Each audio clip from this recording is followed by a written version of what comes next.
think that a decoupling by the US is possible? Is it possible to decouple from China today? Well, I think over time it's definitely possible if you said that's what our objective is. I don't think that should be the objective. I think from the United States standpoint, my objective would be anything that relates to national security. Obviously, America should rely on itself for close allies for that. You know, we didn't, and that's kind of a shame, and I'm surprised. Anything that's about really unfair trade, you know, that should be dealt with. That's true with a lot of nations. There's a lot of unfair trade all over the place. And I also think we should do it with allies.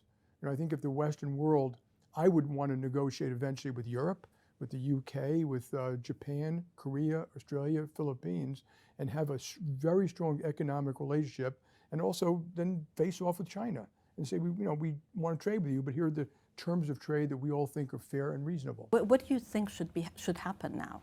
Yeah, so I think the most important thing is that we don't read a book in 40 years, How the West Was Lost.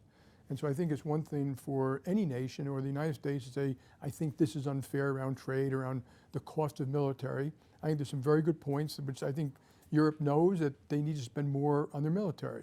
But that does not mean we shouldn't have a military alliance with you all, Europe in general.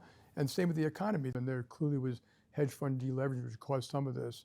I think the real issue is there's ongoing uncertainty around tariffs, potential retaliation, how you can restructure your manufacturing supply chains if you were able to do that.